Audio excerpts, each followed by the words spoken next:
warahmatullahi wabarakatuh. Salam sehat dan bahagia. Salam guru penggerak, tergerak, bergerak, menggerakkan. Perkenalkan, saya Surayanti merupakan calon guru penggerak angkatan 11 dari UPT SD Negeri 213 Bamba, Kecamatan Bone-Bone, Kabupaten Luwu Utara, Provinsi Sulawesi Selatan. Pembimbing Fasilitator Haja Fatimah Sang Abu Masih SPD MPD, Pengajar Praktik Sudirman SPD MPD. Ya, Assalamualaikum warahmatullahi wabarakatuh.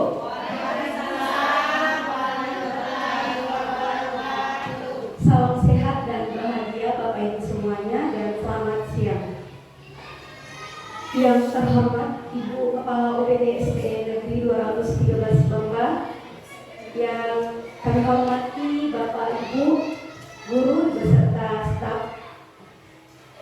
Alhamdulillah, puji syukur kita haturkan atas kehadirat Tuhan yang Maha Esa, karena atas limpahan rahmat yang telah diberikan kepada kita semua, sehingga pada siang hari ini kita masih dapat bersama-sama hadir untuk membersamai saya dalam pelaksanaan aksi nyata atau desiminasi menyebarkan pemahaman dan penerapan pengalaman budaya positif. Dan saya sendiri, Surayanti, merupakan calon guru penggerak angkatan 11 UPT SD Negeri 213 Bamba, Kabupaten Luwu Utara.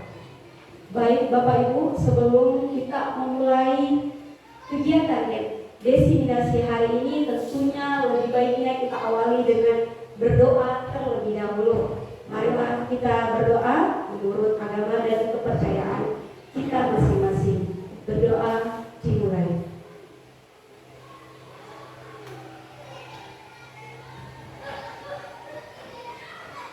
Berdoa selesai. Alhamdulillah. Baik Bapak Ibu, kita awali kegiatan hari ini dengan ice breathing terlebih dahulu, supaya kita awali dengan konsentrasi dan tidak mengantuk. Materi.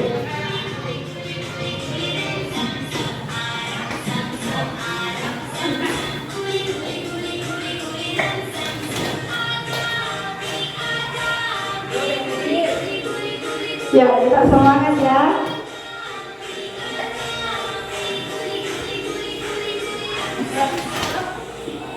Ya, yang kedua kalinya lebih cepat.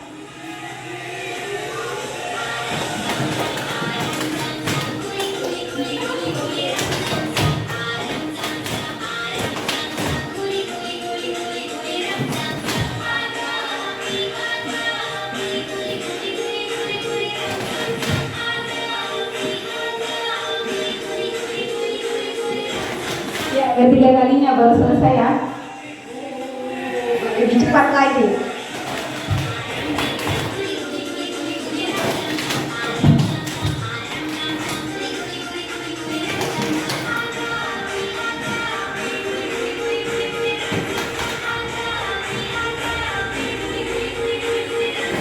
Oke, tepuk tangan untuk kita semua.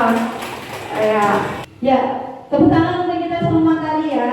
Alhamdulillah semua masih semangat walaupun dalam waktu siang. Bapak Ibu semua, di sini saya ingin menyampaikan terkait budaya positif. Bapak Ibu guru tentunya sudah pernah mendengarkan yang namanya budaya positif, dan hal ini tentunya tidak menjadi asing lagi didengar oleh Bapak Ibu guru selaku guru kelas. Nah, apakah budaya positif ini apakah benar-benar sudah kita laksanakan di kelas maupun di lingkungan sekolah kita? Apakah sudah sesuai dengan budaya positif atau tidak? Nah, kita lihat bersama, budaya positif merupakan perwujudan dari nilai-nilai keyakinan universal yang ditetapkan di sekolah. Budaya positif ini dapat mendorong murid untuk mampu berpikir, bertindak, dan mencipta sebagai proses memerdekakan dirinya sehingga murid mampu mandiri dan bertanggung jawab. Yang perlu kita ketahui bahwa dalam pelaksanaan budaya positif ini ada nilai-nilai kebajikan. Nah, nilai-nilai kebajikan ini biasa kita kenal dengan profil pelajar Pancasila. Apa item-item dari profil pelajar Pancasila? Itu juga merupakan bagian dari nilai-nilai kebajikan, baik itu beriman dan bertakwa kepada Tuhan Yang Maha Esa dan Maha Mulia, berkebinekaan global, bergotong royong, mandiri, kreatif, dan bernalar kritis.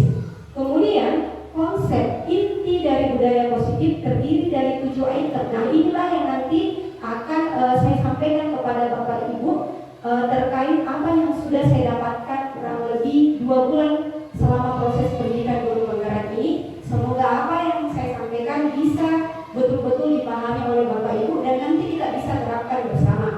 Pertama, perubahan paradigma belajar. Tentunya ketika ingin memulai sesuatu, kita mencoba dulu merubah pola pikir kita. Kemudian yang kedua, disiplin positif. Ketiga, kebutuhan dasar manusia. Keempat, teori motivasi, hukuman dan penghargaan, restitusi, posisi kontrol guru, keyakinan kelas, dan segitiga restitusi. Oke, kita lanjut. Perubahan paradigma. Kita coba membuat sebuah kegiatan masing-masing. Saya lihat ada teman duduknya. Tolong Bapak Ibu, ada yang berperan sebagai si A dan ada yang berperan si B. Mungkin bisa saling berbagi, ya, ada si A dan ada si B. Nah, permainannya yang kita lakukan adalah kepalan tangan. Coba, siapa yang berperan sebagai si A? Siapa? Ya, yang si A. Tolong yang berperan sebagai si A memilih satu benda yang ada di dalam di sekitarannya, kita kepalkan saja. Ya, sudah ya. Kemudian yang si B bisa berusaha seperti arahan ini, berusaha untuk mengambil benda yang dipegang oleh si A, entah dengan cara membujuk, mengancam, menghardik, merayu, menyuap, apa saja agar dapat si A ini dapat membuka kepala tangannya. Ayo kita mulai. Ya, coba. Ya, bagaimana Bapak Ibu? Apakah sudah kita lakukan? Ya, apa yang terjadi? Mungkin ada yang bisa angkat tangan. Apa yang terjadi? Apakah kita ingin mengepalkan tangan tersebut, ataukah tetap mempertahankan atau ingin melepas dan memberikan ke si B tadi? Mungkin ada yang bisa angkat tangannya, ya, Bu Rima. Ya, Assalamualaikum warahmatullahi wabarakatuh. Tadi saya mengangkat tangan, kemudian teman saya minta pulpen yang saya pegang. Saya membukanya karena cara beliau meminta menurut saya itu sudah baik. Jadi saya memberikan pulpen yang saya. Terima kasih. Tepuk tangan untuk kita, Ibu Rima, terima kasih. Ada yang satu lagi mungkin yang tidak mau dia membuka kepala tangannya. Ada yang tidak ingin membuka kepala tangannya. Oke, cukup baik. Kita next lagi. Bapak Ibu sekalian, apa yang kita lakukan hari ini, yang tadi kita lakukan itu merupakan perubahan paradigma antara stimulus respon dengan teori kontrol. Kita bisa melihat perbedaan antara stimulus respon dengan teori kontrol. Kita mencoba mengubah orang agar berpandangan sama dengan kita, sedangkan di teori kontrol itu kita berusaha memahami pandangan orang lain, bahwa tidak selamanya itu pandangan kita mau didengar orang lain, tidak selamanya itu apa yang kita mau diikuti juga orang lain, tapi bagaimana caranya kita memahami pandangannya orang lain. Kemudian perilaku buruk dilihat sebagai suatu kesalahan. Jadi kalau ada yang berbuat buruk pasti kita harus salah. Tetapi di teori kontrol semua perilaku memiliki tujuan, bahwa apa yang kita lakukan sebenarnya ada tujuannya. Dan lanjut, orang lain bisa mengontrol saya, sedangkan di teori kontrol hanya Anda yang bisa mengontrol diri Anda. Seperti tadi, kalau misalkan mau dibuka tadi itu tangan, pasti akan terbuka. Dia sehebat apapun bujukan, rayuan, dan suapa yang diberikan orang lain ke kita, kalau tidak membuka kepalanya, tidak akan kita buka kepala tangannya. Ya, saya bisa mengontrol orang lain, Anda tidak bisa mengontrol orang lain. Kemudian pemaksaan ada pada saat bujukan gagal. Dipaksa itu orang kalau merasa bujukan tak gagal, tapi kalau di teori kontrol kita lakukan dengan berkolaborasi, menciptakan pilihan pemberdayaan baru tanpa paksaan. Dan terakhir, kalau di stimul respon itu model berpikir menang kalah, sedangkan di teori kontrolnya tidak sama-sama menang, sama-sama beruntung. Ya, kita lanjut next. Inilah yang akan kita coba merubah pembelajaran dengan paradigma baru. Coba Bapak Ibu semua masih mengingat tidak apa yang selama ini kita lakukan ketika pelaksanaan kurikulum 2013 atau KTSP? Apakah Bapak Ibu waktu melaksanakan kurikulum 2013 dengan KTSP menganggap bahwa sumber informasi murid itu asalnya dari guru saja? Apakah seperti itu? Kita menganggap bahwa semua pusat informasi berasal dari guru atau teacher center. Tetapi ternyata Bapak Ibu setelah perubahan kurikulum merdeka ada perubahan paradigma di mana guru hanyalah sebagai fasilitator. Murid mendapatkan informasi bukan hanya dari guru saja, bisa melalui buku bacaan, internet dan sebagainya. Coba kita lihat bersama transformasi pandangan terhadap proses belajar dan pengajaran paradigma baru mengarah pada pembelajaran yang lebih holistik, partisipatif dan berpusat pada murid. Ini artinya seperti kalian sampaikan, guru hanya sebagai fasilitator, memberikan pemahaman mendalam kepada murid secara aktif dan mengembangkan keterampilan murid berpikir kritis serta kreatif. Tentunya Bapak Ibu, kalau kita mau lakukan apa yang tadi saya sampaikan, kita butuh adanya kolaborasi antara guru dengan murid sehingga memperkuat hubungan sosial dan emosional tak sama murid tak dalam proses belajar. Ya, kita next lagi. Nah, ini item kedua dari budaya positif, yaitu disiplin positif. Apa yang ada di pikirannya Bapak Ibu terkait disiplin? Kira-kira kalau kata disiplin itu berkaitan dengan apa kira-kira? Ada yang bisa? Apa yang dibenarnya Bapak Ibu terkait disiplin? Ada? Ibu Rima? Ya, Ibu Rima disiplin? Yang dibenar Ibu? Ya, melakukan sesuai aturan. Ya, disiplin. Di sini kita membahas disiplin positif adalah pendekatan untuk menuntun kodrat anak agar berdaya dalam mengontrol diri dan menguasai diri untuk memilih tindakan yang mengacu pada nilai-nilai kebajikan yang tadi saya sampaikan. Kita biar juga fokusnya saja dulu di profil pelajaran Pancasila. Kemudian disiplin positif menjadi komponen utama dalam mewujudkan budaya positif. Di sini bisa kita lihat terkait apa tadi yang kita lakukan. Di dalam value control dijelaskan bahwa yang bisa mengontrol seseorang hanyalah dirinya sendiri. Seseorang akan melakukan sesuatu atau tidak tergantung dari dalam dirinya orang tersebut sesuai dengan motivasi pengusaha dasar yang dimilikinya. Sama halnya murid tak. Nanti itu murid tak mau lakukan memang kalau dasarnya dari dalam dirinya ada motivasi internal dari murid tak sendiri maunya memang. Kita next lagi di item berikutnya. Nah, selain tadi disiplin positif yang perlu Bapak Ibu ketahui, ternyata di dalam diri manusia ada namanya kebutuhan dasarnya manusia. Kebutuhan dasarnya manusia itu merupakan sesuatu yang kita lakukan untuk mendapatkan apa yang kita inginkan. Seluruh tindakan yang kita lakukan memiliki tujuan, semua usaha terbaik yang kita lakukan agar kebutuhan dasar kita terpenuhi dengan baik. Nah, kebutuhan dasar manusia itu ada 5. Kita next. Yang pertama, kita bisa melihat di depan agar bertahan hidup, kasih sayang dan rasa diterima, penguasaan, kebebasan dan kesenangan. Inilah kebutuhan dasarnya manusia yang ingin terpenuhi.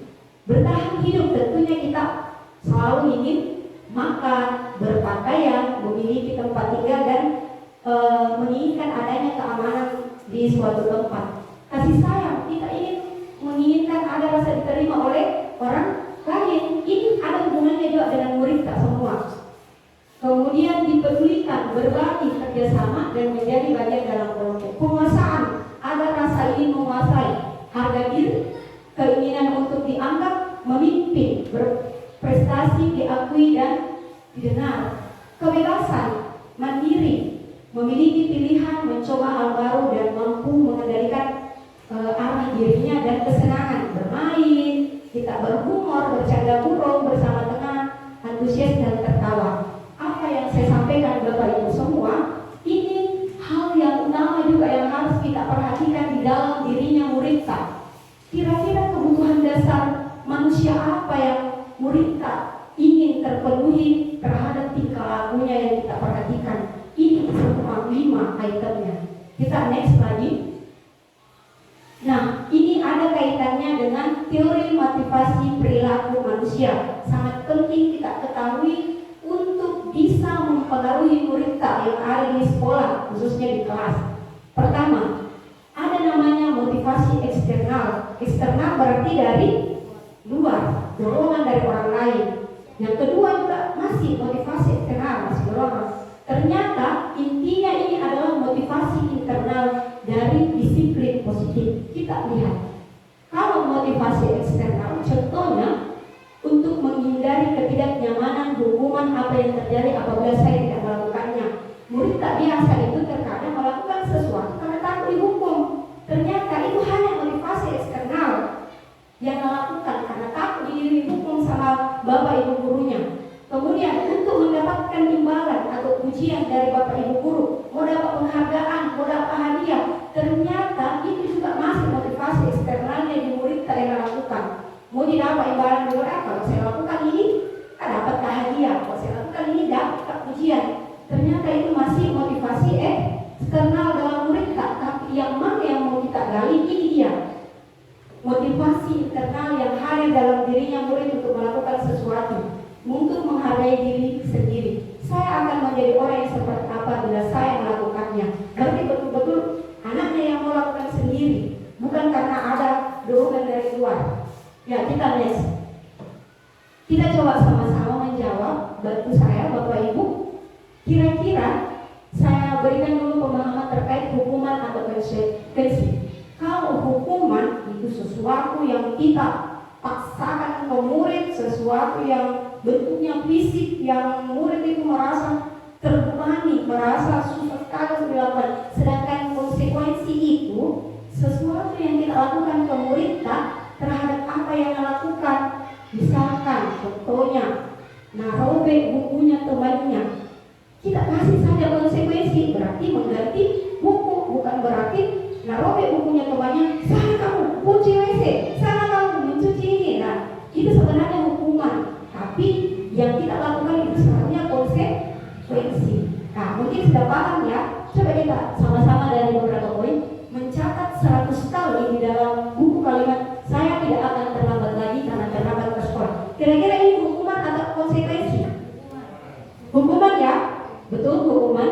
Lanjut, lari mengelilingi lapangan basket 2 kali karena terlambat hadir di sekolah. Hukuman. Menggantikan kertas tugas teman yang telah dicoret-coret. Konsekuensi. Membersihkan tumpahan air di meja tulis karena tersenggol pada saat belajar. Konsekuensi ya. Murid disuruh untuk tidak mengenakan sepatu seharian di sekolah karena tidak mengenakan sepatu hitam. Hukuman atau konsekuensi? Hukuman, konsekuensi. Hukuman, ya hukuman. Lari mengelilingi lapangan basket. Oh, Mas Rama tadi karena terlambat 10 menit untuk pelajaran PJOK. Ini pelajaran PJOK. Apakah dia hukuman atau konsekuensi? Konsekuensi. Kenapa? Karena ini pelajaran PJOK berkaitan dengan pelajaran yang ada. Paham ya Bapak Ibu? Ya. Kita next lagi. Apa itu restitusi? Ini restitusi ada kaitannya nanti di belakang yang akan saya sampaikan.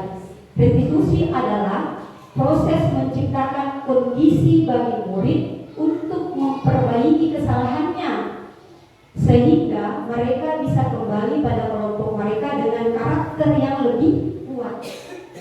Restitusi juga merupakan proses kolaboratif yang mengajarkan murid untuk mencari solusi atas masalahnya dan membantu murid berpikir tentang orang seperti apa yang mereka menjadi tujuannya, dan bagaimana mereka harus memperlakukan orang lain. Inilah dia proses restitusi. Kita next lagi.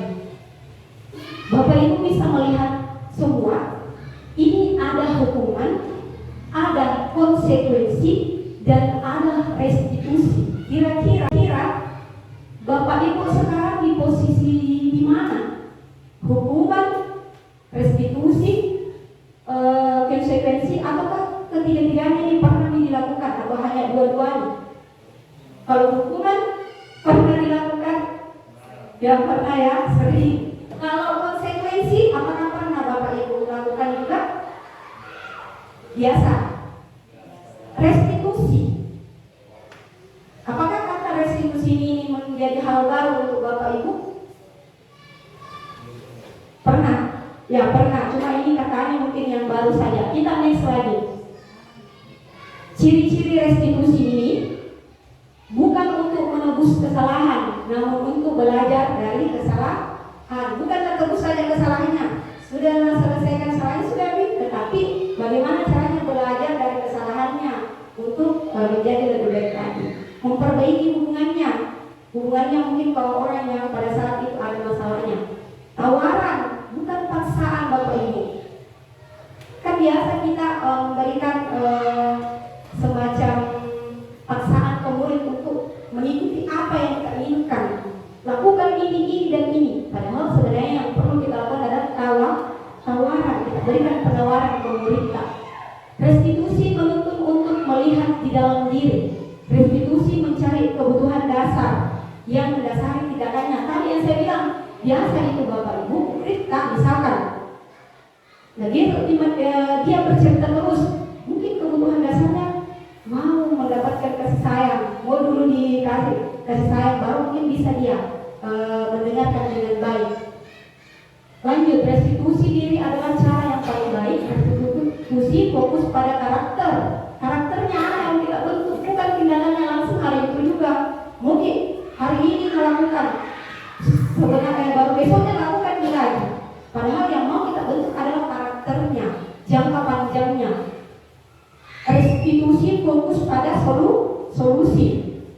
Restitusi mengembalikan murid yang berbuat salah pada kelompoknya, bukan berbuat salah, malah ada sistem bullying di dalamnya. Berbuat salah nih muridnya, kasihan, malah justru diledek lagi sama temannya. Tetapi bagaimana caranya kita berupaya murid tak yang salah justru tetap diterima dengan kelompoknya atau teman-temannya, supaya dia ada keinginan untuk ingin berbuat baik atau ingin berubah. Kita next lagi. Ya, kita next, posisi kontrol guru. Bapak Ibu sekalian, ini merupakan salah satu juga hal penting yang Bapak Ibu perlu ketahui. Di mana kira-kira posisinya kita selama ini, dan apakah dari kelima posisi ini pernah Niki lakukan, ataukah ada yang belum Niki lakukan nih? Pertama, ada penghukum, ada pembuat merasa bersalah, ada teman dan pemantau dan manajer.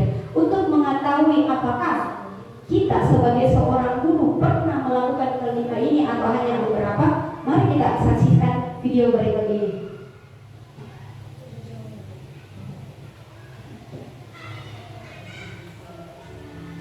Oke.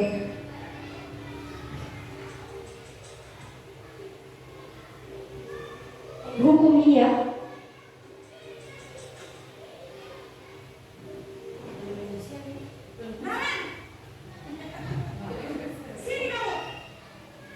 Ya, marah-marah. Selalu terlambat. Kamu deh, pasti terlambat. Saya Apa? Apa coba? Alasan kamu apa lagi? Kapan sih kamu tidak terlambat? Malas sekali ya kamu jadi anak. Dasar pemalas. Yang menghargai dasar pembalas, Sudah berapa kali terlambat?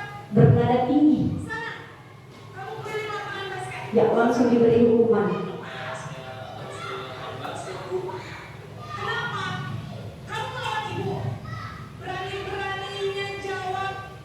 Sudah terlambat, masih berani jawab pula. Sekarang, keliling 5 kali lagi tambah kata melawan. Pergi sana ke lapangan basket. Ini adalah penghukum. Bagaimana posisi pembuat merasa bersalah? Ini contohnya.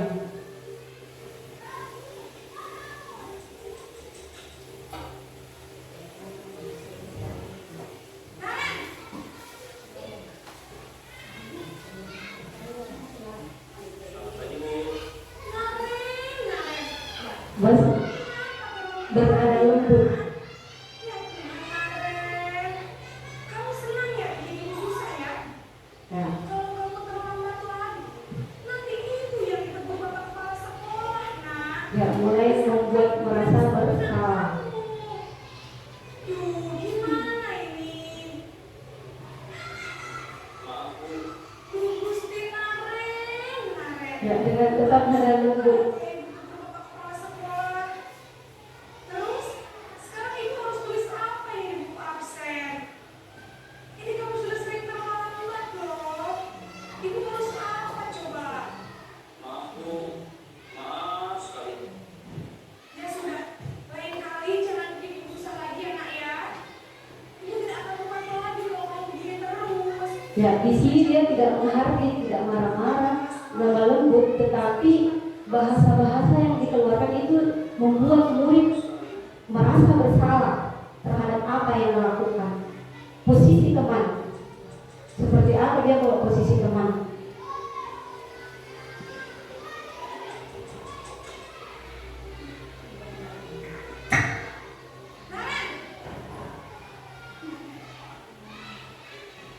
Selamat pagi Bu. Wah, sudah jam berapa ini nak? Belum lagi ya sayang. Ya, lemah lembut. Saya biasa. Bisa kita lihat-lihat di mana kira-kira posisinya. Kamu. Ya,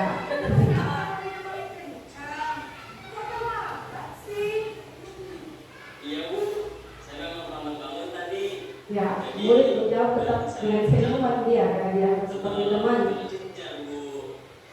Ya sudah sana, nanti lain kali larinya lebih kenceng lagi ya, biar gak terlambat lagi. Bikin seneng ibu, demi ibu. Ya, bikin senang ibu demi ibu. Ya sudah sana masuk kelas, ini beresin absen kamu. Kamu ini ada saja. Sisi pemantau.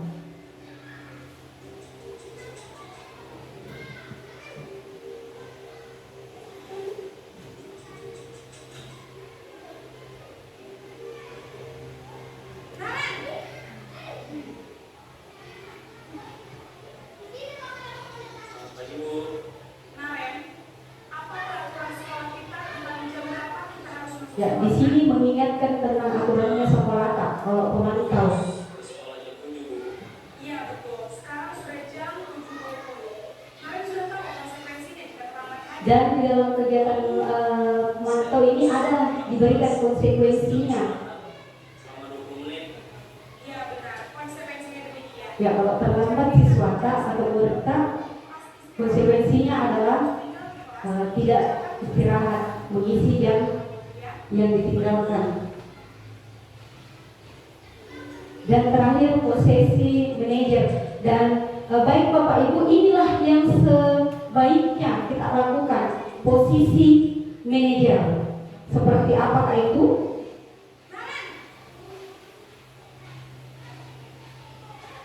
Selamat pagi Bu.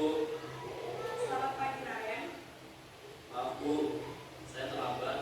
Iya, sekolah masuknya jam 7, sekarang sudah jam 7.20. Ya, Jadi sekarang bagaimana ini Naren? Maaf Bu, saya lupa saya semalam. Baiklah, menurut kamu, keyakinan sekolah yang ya, dipertanyakan dulu apa alasannya, kemudian diingatkan keyakinan kelas yang sudah disepakati bersama. Lainnya kita Bu. jadi, apakah Naren meyakini prinsip saling menghormati tersebut? Iya Bu, saya meyakininya. Apakah Naren bersedia perbaiki masalah keterlambatan? Mencoba mencarikan solusi Bagaimana dari masalahnya. keterlambatan ini? Saya akan coba untuk tidak lupa menyetel alarm saya Bu. Baik, kalau Naren melakukan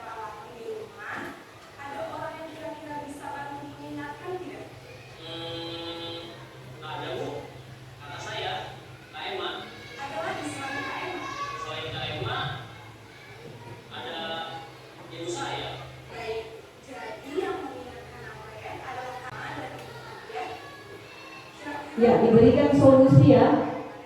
Setelah pulang sekolah, akan segera saya lakukan. Ya, ditanya kapan akan kita lakukan ini, yang perubahan yang kita maui. Dan akan diingatkan oleh kakak dan ibu dan Naren ya. Ada lagi yang mungkin perlu dilakukan Naren agar tidak terlambat bangun lagi. Tidak ada, Bu. Baik Naren, terima kasih untuk kerjasama kamu. Sekarang kamu perlu kembali ke kelas untuk belajar. Baik, Bu. Terima kasih. Ya, bagaimana Bapak Ibu? Apakah sudah bisa membedakan tadi antara posisi kontrol guru ada 5, penghukum, pembuat merasa bersalah, teman, pemantau, dan manajer. Kalau penghukum Bapak Ibu selama ini biasa kita lakukan, mungkin bisa saja murid tak lakukan apa yang kita mau, tetapi jangkanya pendek dan bisa saja kalau kita hukum murid tak dengan menghardik, mengkata-katai, itu akan terpendam dalam dirinya dan akan membawa lama. Menjadi dendam ke gurunya yang seharusnya kita jaga hubungan emosional dan silaturahmi tak ke murid tak, tetapi justru kita memberikan sebuah rekam jejak yang dendam ke murid tak. Memang kita lihat langsung melakukan, tetapi yakin dan percaya besoknya melakukan lagi. Karena yang melakukan itu karena dorongannya di gurunya, karena motivasi eksternal bukan dari kemauan atau internalnya. Begitu juga merasa bersalah, lalu mungkin memang sama murid tak untuk menyampaikan apa masalahnya, solusinya, tetapi tidak buat murid tak merasa bersalah dengan apa yang melakukan. Teman, memang bagus sekali kita menjadi teman untuk murid tak, tetapi inilah yang terjadi kebanyakan di sekolah kita. Coba kita mengingat, ketika kita menyuruh murid tak untuk melakukan sesuatu, yang mendengar siapa itu? Wali kelasnya. Karena selama ini murid yang kita perlakukan kebanyakan keseringan itu teman yang mau mendengar gurunya saja, wali kelasnya saja, guru lain tidak mau mendengarkan guru lain karena yang menurutnya temannya guru walinya saja, tidak anggap itu yang guru yang lain. Inilah dia kalau kita posisi teman, posisi pemantau seperti tadi yang sudah diperankan tadi sama pemainnya. Kita memberikan jam berapa Ki masuk, jam berapa sekarang, kemudian kita kasih konsekuensi.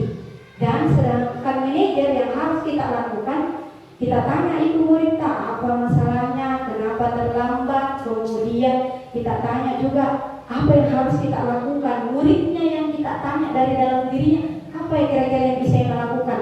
Karena kalau kita yang kasih langsung, bisa saja tidak bisa melakukan Bapak Ibu. Kalau dari dia kita tinggal kasihkan saja saran-saran dan solusi lainnya. Kita next lagi. Kita next. Sudah tadi. Nah ini dia perbedaannya ke 5 posisi tadi. Ya, kita next lagi Bapak Ibu. Nah ini coba kita jawab bersama dengan suara yang gantang. Tadi sudah dinonton, saya juga sudah sampaikan posisi kontrol apakah aku. Saya kecewa sekali dengan kamu. Kira-kira ini apa? Ya, saya kecewa sekali dengan kamu. Apa Bapak Ibu? Bisa kita sampaikan saja. Ya, merasa bersalah. Coba kita lihat. Ya, betul sekali, tepuk tangan dulu. Oke, kita next. Posisi kontrol apakah aku? Kamu tidak pernah melakukannya. Sekarang keliling lapangan 3 kali. Ya, penghukum. Coba kita lihat. Ya, betul sekali. Kita next lagi. Kira-kira bagaimana kamu akan memperbaiki masalah ini? Kita pertanyakan nih. Ya. Apa? Manajer atau teman? Coba kita lihat. Ya, betul sekali. Manajer. Kita next. Ayolah melakukan demi Bapak Ibu. Ya, teman. Dan terakhir, kamu terlambat 15 menit. Apakah kamu sudah mengerti konsekuensi yang dilakukan bila terlambat? Ini ya, memantau. Tepuk tangan untuk kita semua dulu. Ayo. Kita next keyakinan kelas, tapi saya minta untuk Bapak Ibu berdiri dulu sejenak, ya. Kita tolong berdiri, ya, supaya kita briefing lagi dulu. Tinggal 2 item penting yang perlu kita ketahui bersama. Kalau saya bilang tepuk, kan biasanya kita lakukan ya, tepuk semangat. Murid tak kita kasih semangat, hari ini kita lagi yang semangat. Tepuk semangat. Semangat. Oke, tepuk tangan semuanya. Ya, alhamdulillah masih semangat ya Bapak Ibu. Tinggal 2 item penting lagi yang perlu kita ketahui. Baik Bapak Ibu, kita lanjut ke materi lainnya, yaitu keyakinan kelas. Apakah keyakinan kelas di kelas Bapak Ibu sudah ada atau tidak? Ada? Atau ada yang bahasanya beda, bukan keyakinan kelas, tapi peraturan kelas ataukah kesepakatan kelas? Ya, di sini kita akan membahas keyakinan kelas, dan ini sangat penting untuk kita ketahui karena ini akan kita terapkan. Usahakan di setiap kelas yang ada di sekolahnya kita itu ada keyakinan kelasnya. Kenapa harus keyakinan kelas, bukan peraturan kelas? Ini 3 kata yang perlu kita ketahui perbedaannya. Kalau peraturan kelas itu asalnya bersumber dari guru. Guru mengatur semua muridnya, itulah peraturan kelas. Tentunya kalau ada peraturan, ada juga namanya hukuman. Nah, kalau kesepakatan, bisa saja kita buat kesepakatan di sini jam 7.15 masuk, tetapi di tempat yang lain mungkin berbeda. Itu dia kesepakatan, tidak dalam bentuk secara umum. Sedangkan keyakinan kelas di sekolahnya tidak bisa lakukan, di sekolah lain juga bisa lakukan ini keyakinan kelas kan. Tetapi Bapak Ibu harus kita ketahui, keyakinan kelas ini kita buat bersama murid Pak. Bukan kita yang buat, tetapi murid kita memberikan sebuah masukan mau seperti apa kelas tak. Karena dia yang melakukan nih, bukan kita. Tetapi nanti setelah kita menyepakati bersama terkait keyakinan kelas, tentunya guru harus memberikan keteladanan. Bukan berarti murid tak bisa lihat, gurunya tidak. Kita coba next. Ini keyakinan kelas yang sudah saya lakukan, atau penerapan yang sudah saya lakukan di kelas.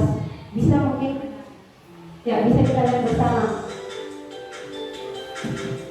Di sini saya membagikan berupa teks yang menarik, ada gambarnya yang warnanya, dan murid mengisi kira-kira apa yang ingin dia lihat di kelasnya, menulis semua yang ingin diinginkan di kelas, peraturan-peraturannya, keyakinannya, ya.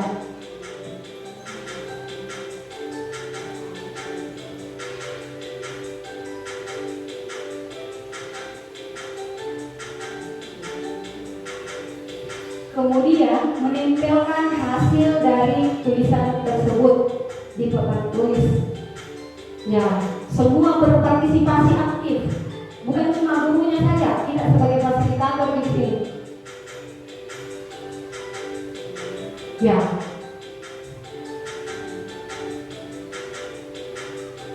Kalau murid yang punya sendiri ini kata-katanya mereka merasa memiliki. Mereka pasti merasa ini yang bisa saya lakukan. Nah, setelah ini, ya saya memberikan kesempatan ke murid, siapa yang mau membacakan yang sudah ditulis teman-temannya.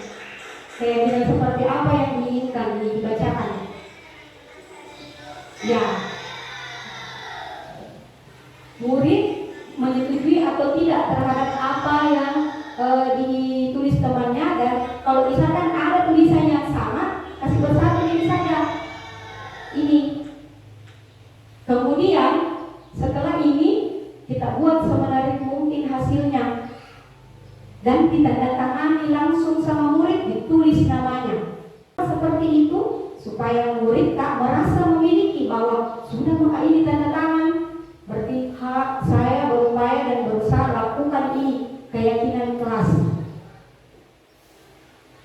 Dan yang ingin saya sampaikan juga, di keyakinan kelas ini Bapak Ibu, dulu kan biasa kita tulis tidak boleh membuang sampah sembarangan. Ada kalimat negatif, tidak boleh. Kita rubah jadi positif, menjaga kebersihan. Ya, kayak misalnya lagi, tidak boleh ejek-ejek teman. Boleh kita rubah seperti ini, saling menghargai dan menghormati. Itu kan mencakup keseluruhan. Atau biasa bilang lagi, tidak boleh terlambat. Bisa kita rubah dengan kalimat datang tepat waktu. Itu kenapa perlu kita rubah? Karena sesuatu yang kita yakini, kita awali dengan kalimat-kalimat positif, tentunya kita nanti ke depannya lakukan dengan secara positif juga.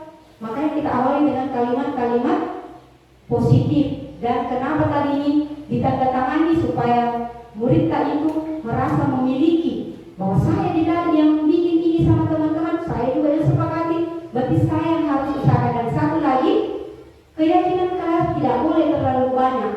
Kenapa? Pasti dilupa. Jadi usahakan 5-7 saja. Jangan banyak sekali, karena kalau banyak dilupa juga murid Bapak Ibu. Jadi usahakan yang menurut inti yang mau dilakukan bersama dengan murid kita sepakati ini. Bisa ya Bapak Ibu? Dan insya Allah setelah ini ada di semua keyakinan kelasnya ya. Oke, terakhir mungkin ini ya, materi terakhir terkait restitusi, segitiga restitusi.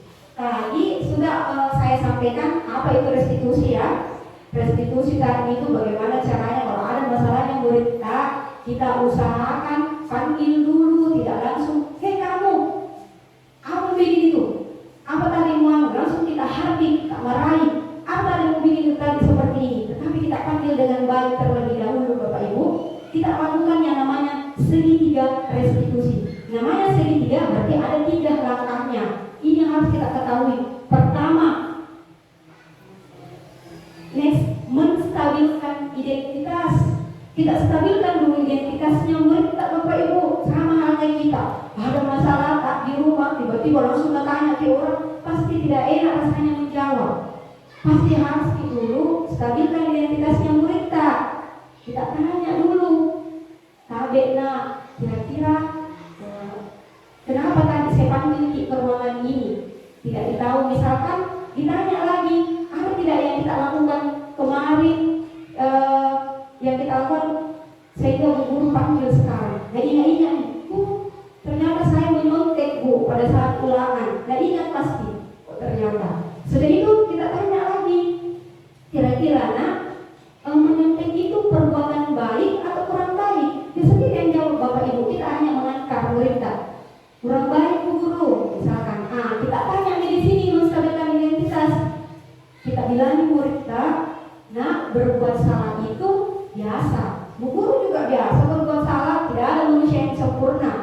Pasti merasa nih, oh iya betul sekali bilang Bu Guru. Jadi ada nih keinginan untuk jujur, untuk mau curhat. Apa masalahnya? Kita next lanjut Miki ke validasi tindakan yang salah. Di sini nih sebenarnya kalau sudah nih kita stabilkan itu perasaannya, mau jujur, nah percaya nih gurunya, baru kita tanya murid tak. Jangan juga langsung kenapa kalian begini-begini, dengan baik kita sampaikan. Kira-kira kita tanya dulu apa alasan tak, kenapa Ki menyontek. Misalkan alasannya karena tidak belajar, karena orang tua sibuk bekerja, tidak suruh Kak belajar Bu Guru. Kira-kira kita lihat kalau tidak belajar, tidak disuruh orang tuanya, apa kebutuhan dasarnya itu anak-anak tidak terpenuhi kira-kira Bapak Ibu? Ya, kasih sayang, tidak ada kasih sayangnya. Ternyata masalah yang kita dapatkan di sekolah mungkin asalnya dari rumah awalnya. Kita cari tahu dulu, ternyata tidak ada kasih sayang dari orang tua atau bagaimana cara supaya harus belajar supaya bisa ulangan dengan baik. Kita tanya-tanya saja Bapak Ibu, apa kemudian kira-kira apa yang harus dilakukan di validasi tindakan yang salah. Kita next. Nah ini terakhir, kita tanya nih keyakinannya. Kan tadi sudah dibuat keyakinan kelas ya, kan tadi sudah dibahas keyakinan kelas. Hubungkan dengan keyakinannya. Kenapa kita harus hubungkan dengan keyakinannya? Kan sesuatu yang kita yakini itu kan kita percaya. Nah keyakinan kelas itu kan murid tak yang buat nih, bukan guru yang suruh begini-begini, tapi murid sendiri, datangnya dari murid. Kita tanya, nah tadi pada saat kita menyontek keyakinan kelas apa yang kira-kira kita tidak penuhi di dalam kelas. Misalkan di keyakinan kelas, kalau di keyakinan kelas saya Bapak Ibu ada di situ belajar dengan bersungguh-sungguh. Berarti keyakinan kelas yang tidak melakukan itu belajar dengan bersungguh-sungguh. Ditanya lagi, apa yang mau kita lakukan setelah ini? Oh berarti saya harus belajar, biar tidak ada bapakku, biar tidak ada mamaku, saya harus tetap belajar karena mau ulangan atau mau mengetahui sesuatu.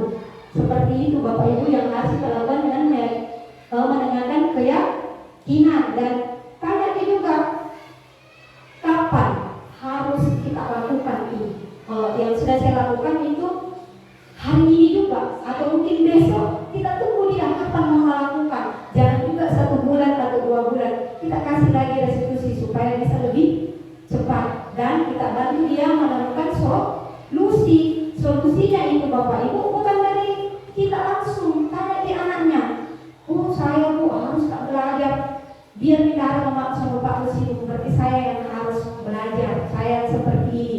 Baru kita tambah-tambahkan. Berarti itu yang bisa dilakukan murid kita. Insya Allah Bapak Ibu, kalau kita lakukan ini segitiga restitusi, kalau ada murid tak bermasalah di kelas, itu bisa jangkanya panjang. Bukan pada saat dihukum jangkanya pendek. Kalau segitiga restitusi jangkanya panjang. Ada biasa juga yang bertanya, sudah dilakukan berulang-ulang dilakukan. Mungkin ada yang kita lewatkan dari proses segitiga restitusi. Dan satu yang harus kita barengi, dan ini selalu saya bawa dalam dirinya saya sebagai seorang guru, ketika kita ingin menuntun harus dibarengi dengan sabar. Kalau tidak sabar pasti kalau orang guir bilang begini atau bosan, merasa ada di, padahal sebenarnya karakternya manusia itu bisa saja tidak dapat di hari ini, besok, sebulan, setahun, atau pada saat dia lulus dari sekolah tak. Tapi intinya sabar Bapak Ibu. Kalau mau menuntun, kalau menuntun dibarengi tidak sabar, berubah katanya menjadi menuntut. Kita tuntut murid tak, menuntut terus, mau terus begini. Padahal seharusnya yang harus kita lakukan ke murid tak dengan cara menuntun. Narina, kira-kira Narina tahu nggak kenapa ibu panggil ngobrol sama ibu guru? Tidak. Coba Narina ingat-ingat. Tadi pada saat ulangan, Narina apa yang dilakukan? Menyontek Bu. Menyontek sama siapa? Sama teman sebangku. Narina ibu guru kasih tahu ya, berbuat salah itu memang manusiawi. Ibu guru juga kadang berbuat salah. Nah, kira-kira ibu boleh tahu Narina kenapa bisa berbuat menyontek sama temannya? Tidak belajar tadi malam Bu. Tidak belajar tadi malam, tidak siap belajar. Nah, Nak Rina coba ingat. Jadi keyakinan kelas apa yang Nak Rina tidak lakukan dengan perbuatan Nak Rina tadi? Tidak belajar bersungguh-sungguh.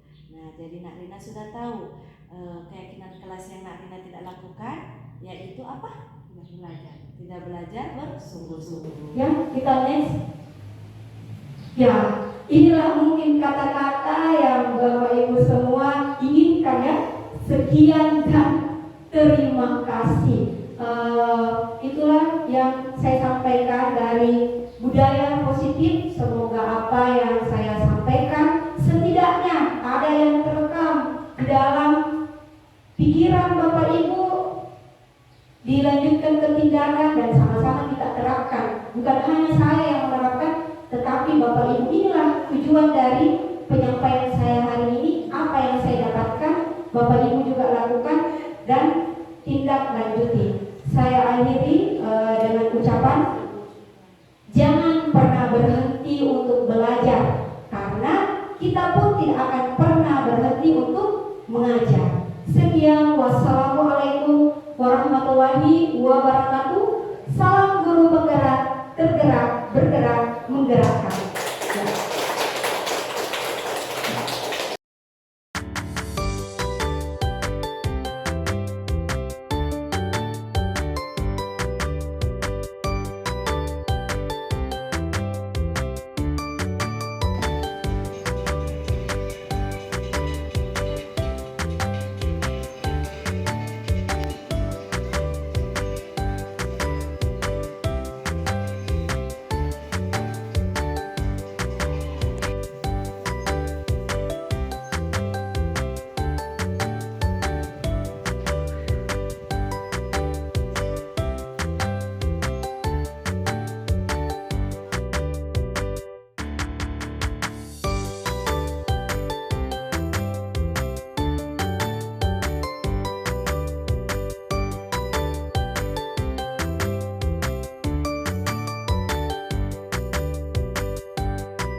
Kira-kira siapa yang bisa membantu Ibu Guru untuk membaca? Ya, coba Ananda Ani bantu Bu Guru. Tepuk tangan dulu untuk temannya.